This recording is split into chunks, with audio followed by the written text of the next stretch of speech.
Ce soir, vous êtes en pleine discussion via messagerie avec un service client pour vous plaindre d'un retard de livraison. Et soudain, vous faites une petite remarque humoristique, vieux motard que jamais.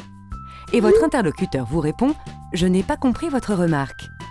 Soit cette personne n'a pas d'humour, soit c'est un chatbot. Un quoi? Un chatbot. Qu'est-ce que c'est?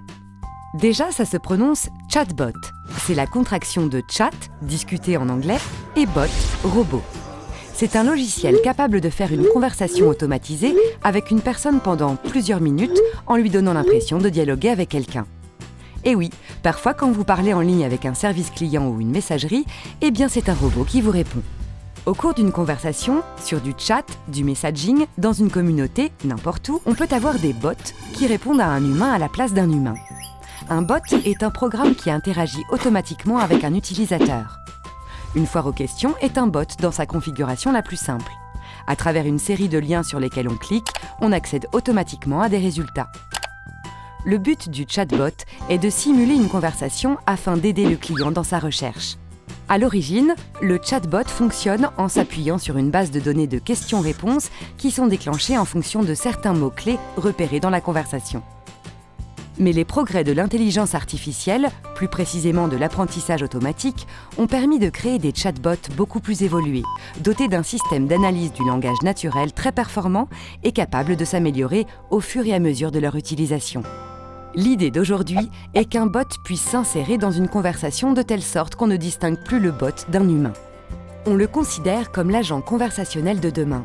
On le multiplie sur les messageries instantanées et c'est dur de s'en passer. Les chatbots vont augmenter leur performance, anticiper les comportements, proposer des services personnalisés. Un programme sera désormais capable de s'adapter à chaque individu. Les clients, à l'instar des entreprises, seront gagnants.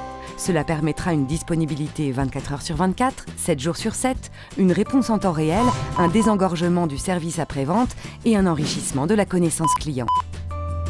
Pourquoi la Banque Postale n'utilise pas encore le chatbot ? La Banque Postale, forte de ses valeurs de proximité, a fait le choix de mobiliser ses experts en relations clients sur ses canaux digitaux de services après-vente. Ce sont ainsi plus d'une cinquantaine de collaborateurs qui, chaque jour, de 8h à minuit, répondent aux sollicitations des clients sur les réseaux sociaux. Et oui, l'humain possède encore de nombreux avantages que les chatbots ne pourront que difficilement acquérir. Pour la Banque Postale, l'écoute, l'empathie et la personnalisation apportée dans chaque réponse sont les piliers de la satisfaction client et restent indissociables de l'humain, pour l'instant.